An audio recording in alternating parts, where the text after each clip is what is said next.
So did you ever do time with some of the more notorious, more well-known Oklahoma convicts that you hear about all the time? Yeah, my first bit when I was 19, 20 years old. I went straight to Granite, which is called Gladiator School at the time.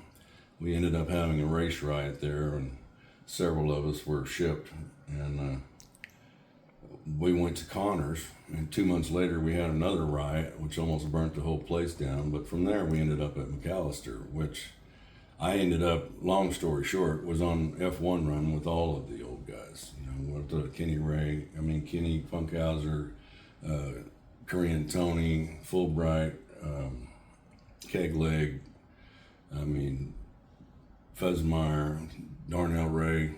And, to be honest, I actually knew Darnell from Connors. We were running around during that riot together, but me and Darnell and Kenny and Tony all hit it off pretty good.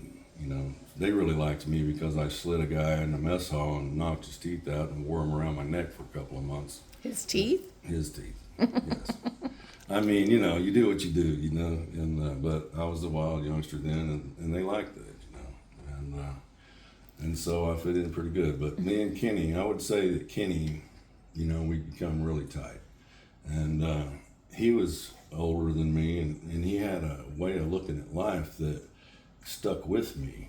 And because he taught me a couple of things, there's a lot, you pick up what you pick up. Some things you don't, some things you do. But he had a few things that I took with me my whole life. And one of them was about lying, because he pointed out, he went over to get some drugs from a guy, and he came over and he was grumbling. He said, "See that guy over there? He just told me he didn't have any dope left."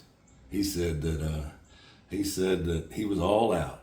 And he said, and then another guy walked right up in there and got some. He said he didn't see me see it, but I saw it.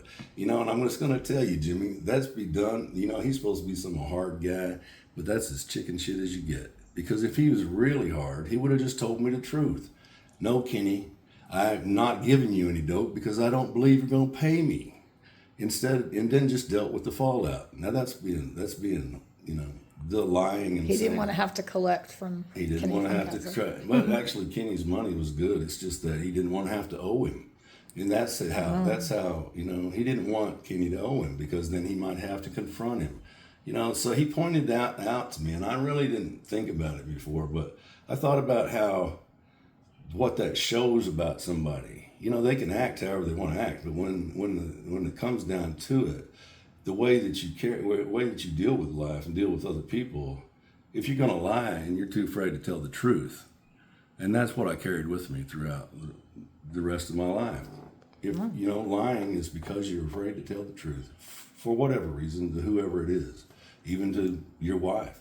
If you're going to lie to her, it's because you're afraid to tell her something, or anybody, or the cops, or whatever. Of course, we all lie to the cops, but we accept that. But anyway, but it's been a part of my life.